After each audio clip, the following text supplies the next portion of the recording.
Hi everyone, this is Sandy. Welcome back to Easy Cooking. So today I'll show you how to make a very delicious and spicy salsa from Irapuato, Guanajuato. This is located in the south central of Mexico, and this is my aunt's recipe, so I hope you can give it a try. This one will be great for your Cinco de Mayo festivities, so I really recommend it. Remember, you will find the list of ingredients in the description box of this video, and you will also find it in my blog where you can print the whole recipe. Let's get started. I'm going to start by toasting the dried chilies. And this step is optional. You can skip it if you want to. Like I said, this recipe is my aunt's recipe, and she never toasts the dried chilies at all, but I prefer the flavor they get after being toasted. They get kind of smoky and more spicy. I just love toasting them, but you can skip it if you want to.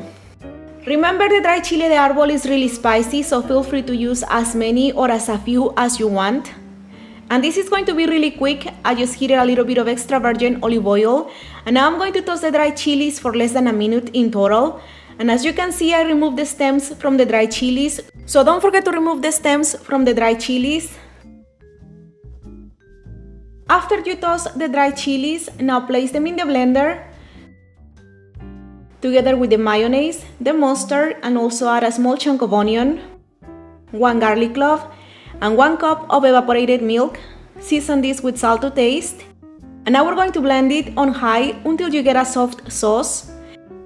And if you think the sauce is too thick, feel free to add water or more milk to thin it out to a consistency that you like. Then taste the flavor, add more salt if needed. And once you're happy with the flavor, now you can serve it. And this is how the salsa looks like, and this one is so delicious, very rich, creamy and flavorful. I really recommend it. And in Irapuato City, they usually use it on pizzas, but it's so amazing, it goes great with any kind of dish that you can think of. This is the same sauce that I used on my last video with the chicken, and they go so perfectly together. But this one is so delicious, it makes a great appetizer with some tortilla chips. I hope you can give it a try. Enjoy! To print this and some other delicious recipes, please don't forget to visit my blog. The link is going to be down below. And remember, you will also find me on Facebook, on Twitter, on Instagram, on Pinterest. I'm everywhere, so all the links are going to be down below. If you want, you can check them out. And of course, don't forget to subscribe to the channel to be notified of future updates.